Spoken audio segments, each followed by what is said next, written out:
ಈ ಲೋಕದಲ್ಲಿ ಬರುವಂಥ ಕಷ್ಟಗಳಲ್ಲಿ, ಹೋರಾಟಗಳಲ್ಲಿ, ಶೋಧನೆಗಳಲ್ಲಿ, ವೇದನೆಗಳಲ್ಲಿ, ಅನೇಕ ರೀತಿಯ ಸಮಸ್ಯೆಗಳ ಮಧ್ಯದಲ್ಲಿ ಗುಣಗುಟ್ಟಬಾರದು. ನಾನು ಹುಟ್ಟುವಾಗ ಏನು ತಂದಿಲ್ಲ, ನಾನು ಸತ್ತು ಹೋಗುವಾಗ ಏನು ತೆಗೆದುಕೊಂಡು ಹೋಗುವುದಿಲ್ಲ. ಹಾಗಾದರೆ ಇವೆಲ್ಲವನ್ನು ದೇವರೇ ಕೊಟ್ಟರು, ದೇವರೇ ತೆಗೆದುಕೊಂಡ್ರು, ದೇವರ ನಾಮಕ್ಕೆ ಸ್ತೋತ್ರವಾಗಲಿ ಎಂಬುದಾಗಿ ಹೇಳಿದರು. ಗುಣಗುಟ್ಟಬೇಡಿರಿ, ದೇವರನ್ನ ದೂಷಿಸಬೇಡ್ರಿ, ದೇವರ ಮೇಲೆ ತಪ್ಪು ಹೊರಿಸಬೇಡ್ರಿ.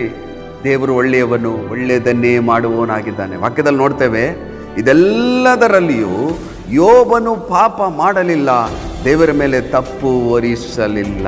ದೇವರು ನಿಮ್ಮ ತಲೆಯನ್ನು ಎತ್ತುವಂತೆ ಮಾಡಿ, ಇರುವಂಥ ಸ್ಥಳದಲ್ಲಿಯೇ ಜನರು ನಿಮ್ಮನ್ನು ಗೌರವಿಸುವ ಹಾಗೆ ಮಾಡಿ, ನಿಮ್ಮ ಪರಿಸ್ಥಿತಿಗಳನ್ನು ದೇವರು ಬದಲಿಸಿ. ಈ ಲೋಕದಲ್ಲಿ ನಿಮಗೆ ಸಂಕಟ ಉಂಟು, ಅದರ ಧೈರ್ಯವಾಗಿರ್ರಿ, ನಾನು ಲೋಕವನ್ನು ಜಯಿಸಿದ್ದೇನೆ ಎಂಬುದಾಗಿ ದೇವರು ಹೇಳಿದ್ದಾರೆ.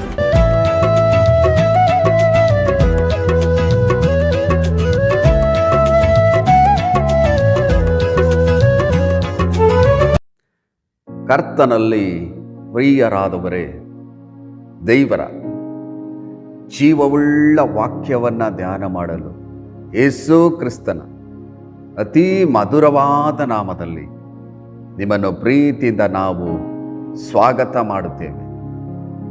ಇಂದು ಧ್ಯಾನ ಮಾಡುವಂಥ ವಿಷಯ ಗುಣಗುಟ್ಟಬೇಡಿರಿ.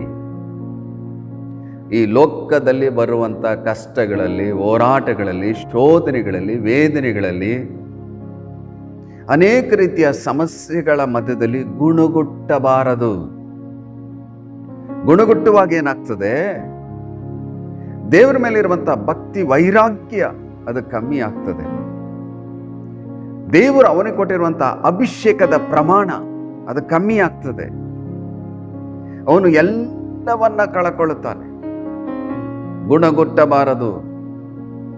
ಗುಣಗುಟ್ಟುವುದು ಒಂದು ಪಾಪವಾಗಿದೆ. ಇಸ್ರೇಲ್ ಜನರು ಅರಣ್ಯದಲ್ಲಿ ದೇವರ ಮೇಲೆ ಗುಣಗುಟ್ಟಿ ಆ ಕಾನಾನ್ ದೇಶವನ್ನ ಸೇರದೆ ಅರಣ್ಯದಲ್ಲಿ ನಾಶವಾದರು. ಕರ್ತನಲ್ಲಿ ಪ್ರೀತಿಯುಳ್ಳ ದೈವ ಜನರೇ, ನನ್ನ ಸಹೋದರ, ನನ್ನ ಸಹೋದರಿ, ಈ ಲೋಕದಲ್ಲಿ ನಾವು ಜೀವನ ಮಾಡುವಾಗ, ಈ ಲೋಕದಲ್ಲಿ ನಾವು ಇರುವವರೆಗೂ ಸಮಸ್ಯೆಗಳು, ಹೋರಾಟಗಳು, ಕಷ್ಟಗಳು, ನಷ್ಟಗಳು, ಅವಮಾನಗಳು, ನಿಂದೆಗಳು ಬರ್ತವೆ.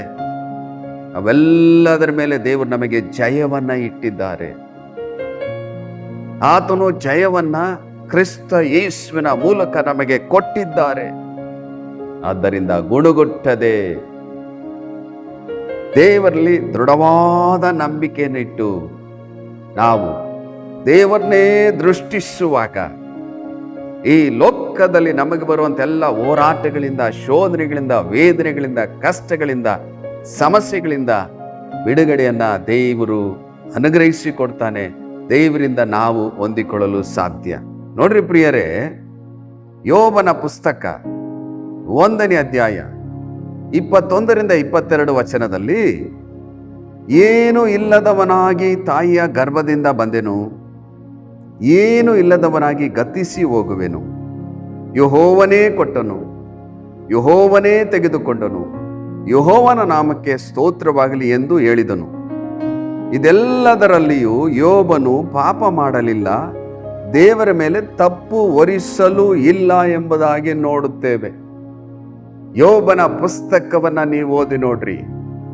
ಯೋಬ ನೀತಿವಂತನಾಗಿದ್ದನು, ದೇವರಲ್ಲಿ ಭಯಭಕ್ತಿ ಉಳ್ಳವನಾಗಿದ್ದನು, ದೇವರ ವಾಕ್ಯಕ್ಕೆ ವಿಧೇಯನಾಗಿದ್ದನು. ಅಂತ ಯೋಬನಿಗೆ ಶೋಧನೆ ಬಂತು. ಎಂಥ ಶೋಧನೆ!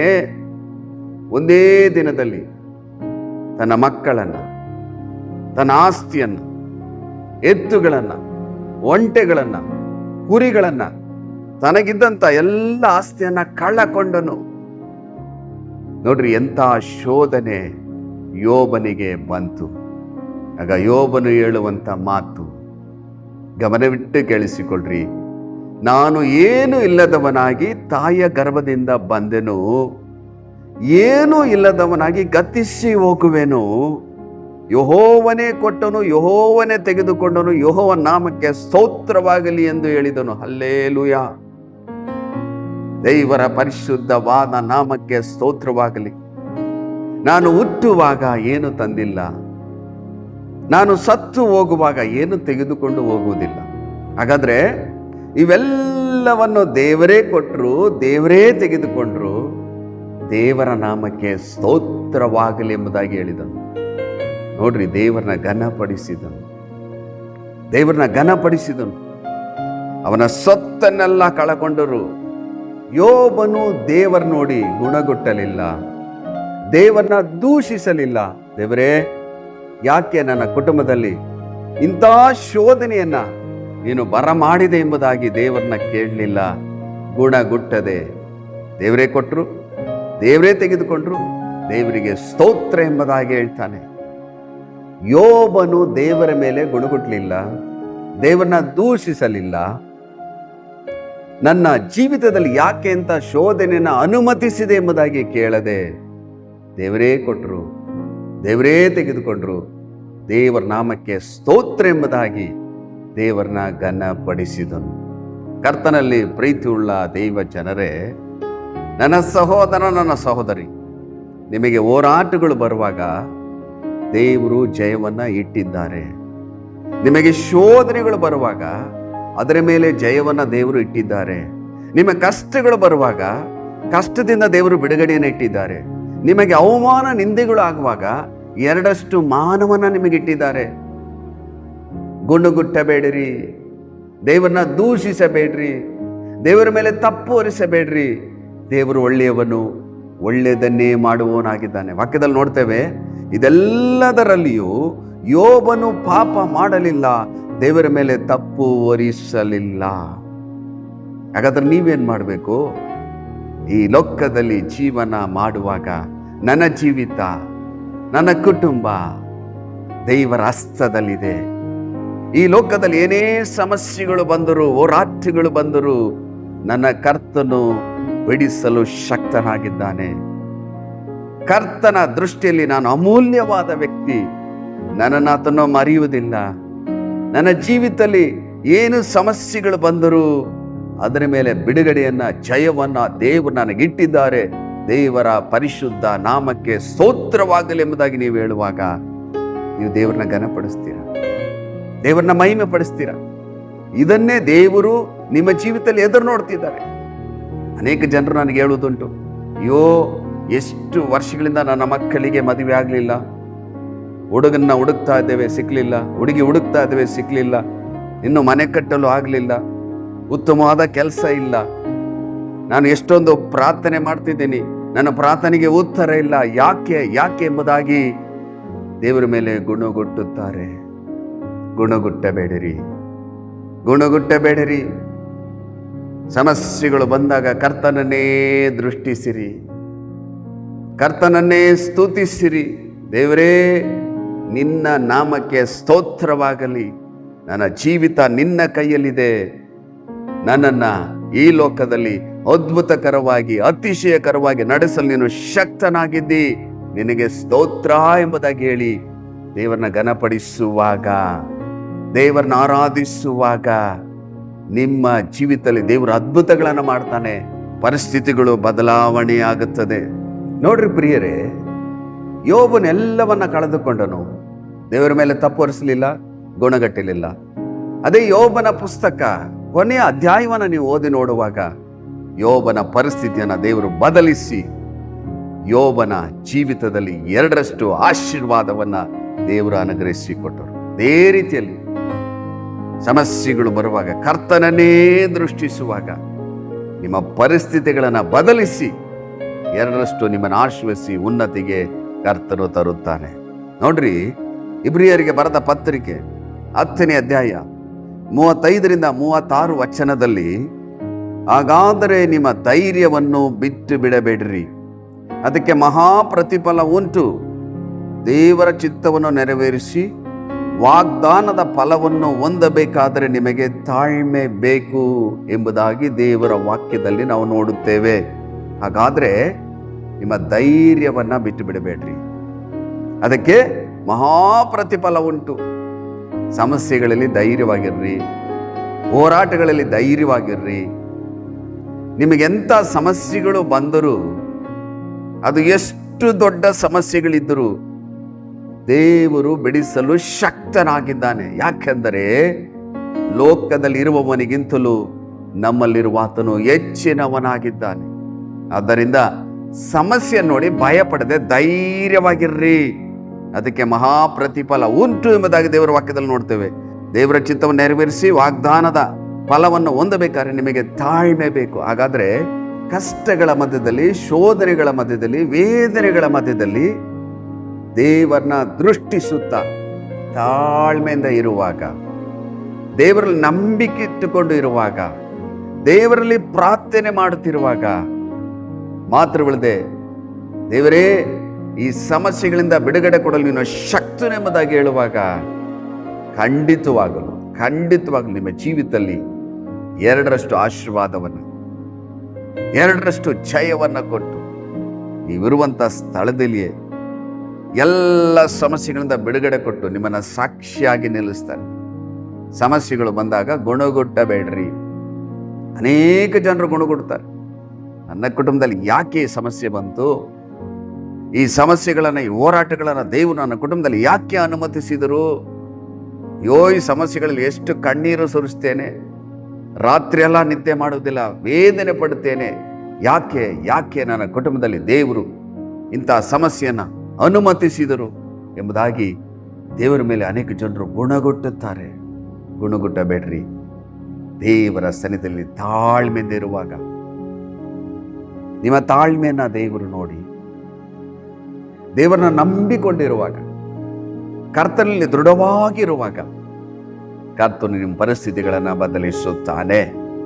ಇಬ್ರಿಯರಿಗೆ ಬರೆದ ಪತ್ರಿಕೆ 10ನೇ ಅಧ್ಯಾಯ 38ನೇ ವಚನದಲ್ಲಿ, ಆದರೆ ನನ್ನವನಾಗಿರುವ ನೀತಿವಂತನು ನಂಬಿಕೆಯಿಂದಲೇ ಬದುಕುವನು.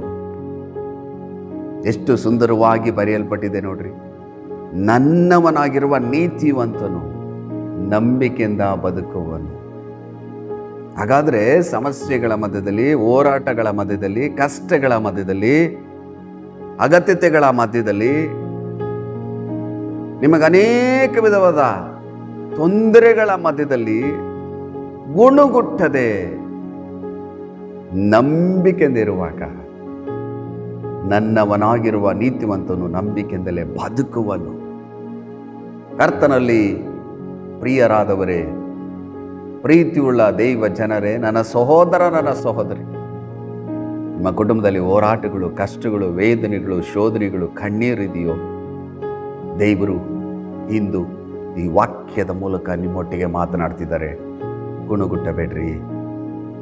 ನಿಮ್ಮ ನೋಡುವ ದೇವರು, ನಿಮ್ಮನ್ನು ಕಾಣುವ ದೇವರು, ನಿಮ್ಮನ್ನು ತಿಳಿದಿರುವ ದೇವರು, ನಿಮ್ಮನ್ನು ಬಹಳ ಸೂಕ್ಷ್ಮವಾಗಿ ಗಮನಿಸುವ ದೇವರು ಯೇಸು ಕ್ರಿಸ್ತನಾಗಿದ್ದಾನೆ. ತಕ್ಕ ಸಮಯದಲ್ಲಿ ನಿಮಗೆ ಅದ್ಭುತಗಳನ್ನು ಆತನು ಮಾಡುತ್ತಾನೆ.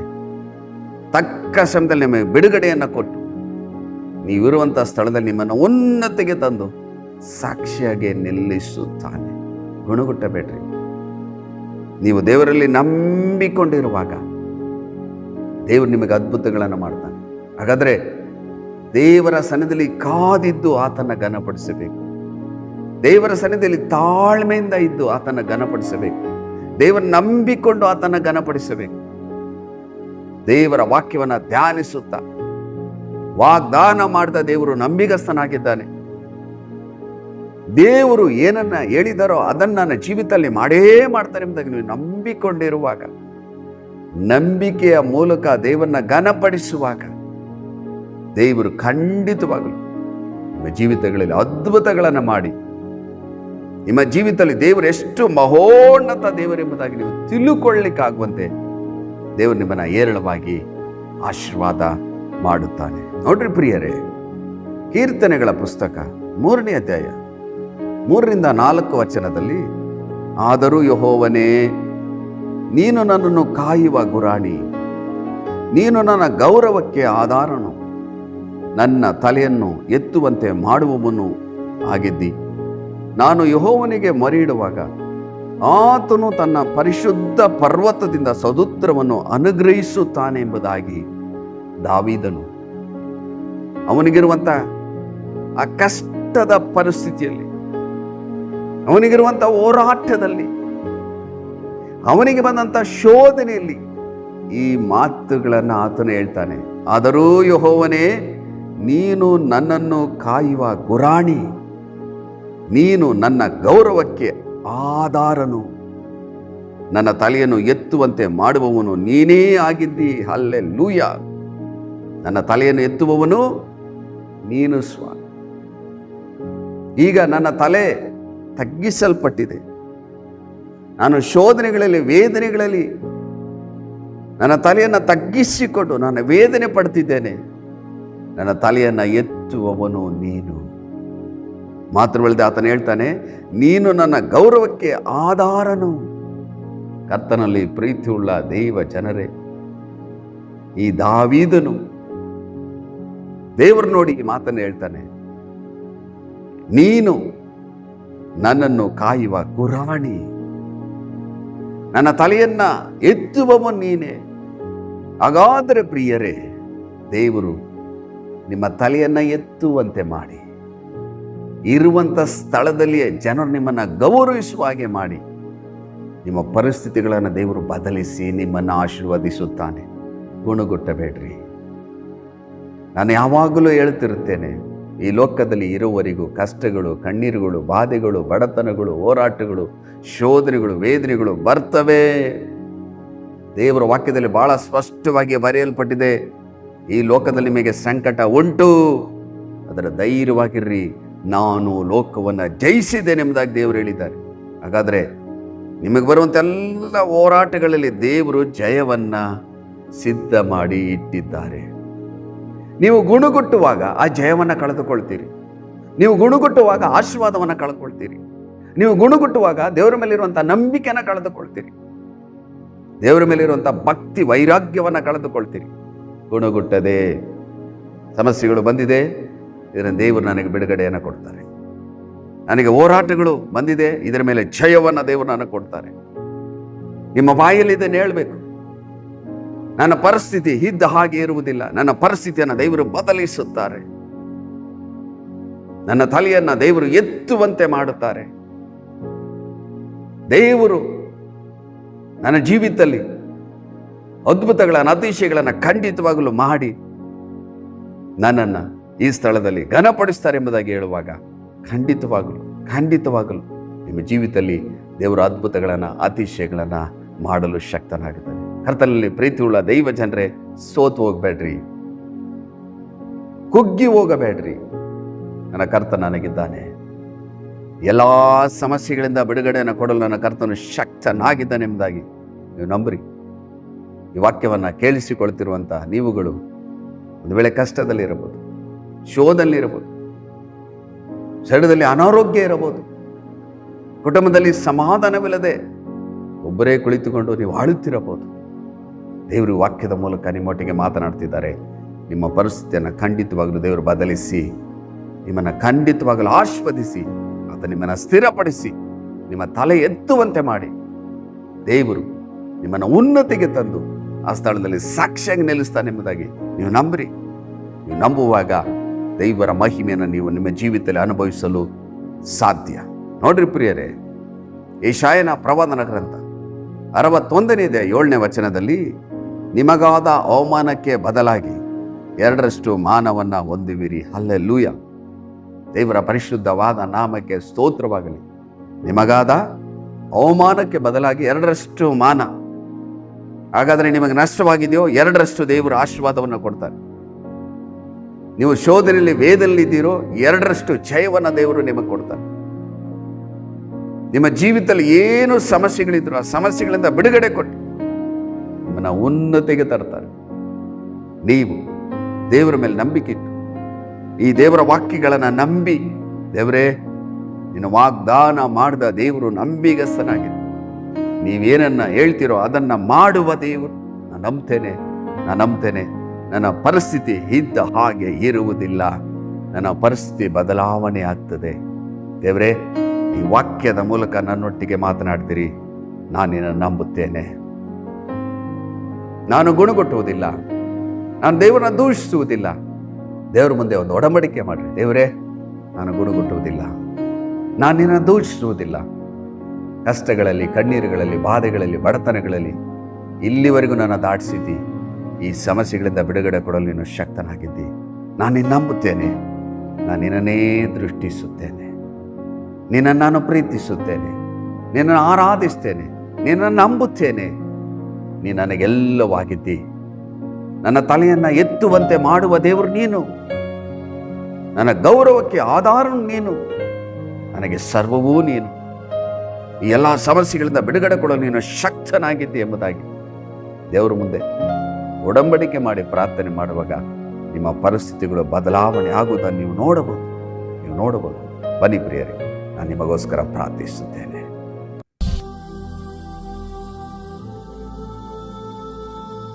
ನಮ್ಮನ್ನ ಅತಿಶಯವಾಗಿ ಪ್ರೀತಿ ಮಾಡುವಂತ ಪರಲೋಕದ ತಂದೆಯಾದ ದೇವರು, ಇಂದು ಗುಣಗುಟ್ಟಬೇಡ್ರಿ ಎಂಬುದಾಗಿ ನಾವು ಧ್ಯಾನ ಮಾಡಿದ್ವಿ. ದೇವರೇ, ಕಷ್ಟಗಳಲ್ಲಿ, ಕಣ್ಣೀರುಗಳಲ್ಲಿ, ಬಾಧೆಗಳಲ್ಲಿ, ಬಡತನಗಳಲ್ಲಿ, ಸಾಲಗಳಲ್ಲಿ, ಅವಮಾನ ನಿಂದೆಗಳಲ್ಲಿ ಗುಣಗುಟ್ಟದೆ ಕರ್ತನ ನಿನ್ನನ್ನು ನಂಬಿಕೊಂಡು, ನಿನ್ನ ವಾಕ್ಯವನ್ನು ನಂಬಿ, ನಿನ್ನನ್ನೇ ದೃಷ್ಟಿಸುತ್ತ, ನಿನ್ನನ್ನು ಪ್ರೀತಿಸಿ, ದೇವರೇ ನನ್ನ ಕರ್ತನ ನನ್ನ ಜೀವಿತ ಎಲ್ಲವನ್ನ ಮಾಡ್ತಾನೆ ಎಂಬುದಾಗಿ ಅವರು ನಂಬಲಿಕ್ಕಾಗುವಂತೆ, ಅವರ ಮೇಲೆ ನನ್ನ ಪ್ರಸನ್ನತೆ ಇಳಿದು ಬರಲಿಕ್ಕಾಗುವಂತೆ ಸಹ ಪರಿಶುದ್ಧಾತ್ಮರ ಒಬ್ಬೊಬ್ಬರನ್ನ ಮುಟ್ಟಲಿಸಿ. ಕಷ್ಟಗಳಲ್ಲಿ ಆಳುತ್ತಿರಬಹುದು ದೇವರೇ, ಅನೇಕ ರೀತಿಯ ಪರಿಸ್ಥಿತಿಗಳಲ್ಲಿ ಆಳುತ್ತಿರಬಹುದು, ಎಲ್ಲರಿಂದ ಕೈ ಬಿಡಲ್ಪಟ್ಟವರಾಗಿ ಆಳುತ್ತಿರಬಹುದು. ದೇವರೇ, ಈ ವಾಕ್ಯದ ಮೂಲಕವಾಗಿ ನೀವು ಅವರೊಟ್ಟಿಗೆ ಮಾತನಾಡಿರುವಾಗ ಈ ಜೀವಳ ವಾಕ್ಯ ಅವರ ಜೀವಿತದಲ್ಲಿ 100ರಷ್ಟು ಕಾರ್ಯ ಮಾಡಲು ನನ್ನ ದೇವರು ನನ್ನ ಜೀವಿತವನ್ನು ಏರಳವಾಗಿ ಆಶೀರ್ವಾದ ಮಾಡ್ತಾರೆ.